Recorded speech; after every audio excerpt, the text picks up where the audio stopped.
Ito yung lugar ko guys na dito puno ng alaala ko. Kaya hindi ko pwedeng kalimutan ang lugar na to. Kung kilala niyo si Wonder Daddy nga sikat na vlogger,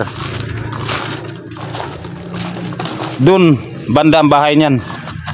Yan, banda dun bahay ni Wonder Daddy. Dito sa lugar na to guys, maraming pwedeng tulungan, no? Kaya sabi ko sa sarili ko guys, pag ako bibigyan ng blessing sa Panginoon, babalik ako sa lugar na to para tumulong sa taga kabarangay ko. Hirap ang buhay dito guys, no? Kamuting kahoy. Ito, kamuting kahoy yan. Yan, oh. Pakita ko sa inyo. Ito guys, oh. Kamuting kahoy ito. Balanghoy kung tawagin sa amin. Kalumpang. Yan. Wala pang laman yan. Ito, wala pa tong laman. No? Payat ang katawan dahil walang pangit ang lupa. Dito sa amin guys, ang hanap buhay dito sa taga rito sa amin ay manapas ng tubo,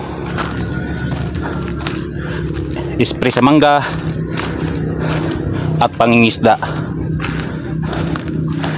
Minsan wala pang huli sa dagat. Pag dili season sa harvest ng tubo, yun ang hirap dito. Oh, masarap sa probinsya guys, sabihin ko sa inyo. Masarap dito sa probinsya, sa lugar ko. Pero wala kang trabaho dito, wala kang hanap buhay. Ang hirap. Ang kakainin mo balanghoy, kamuting kahoy, saging. Kaya umalis ako sa lugar na to. Pero hindi ibig sabihin umalis man ako sa lugar na to ay kalimutan ko na. Balik-balikan ko pa rin. Dahil ang lugar na ito guys, puno ng alaala. Alaala nga hindi mo pwedeng kalimutan hanggat bata ka pa.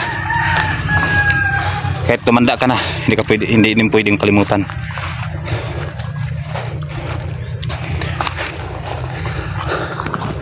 Bugs! Oh. Musta? Musta naman Bugs eh?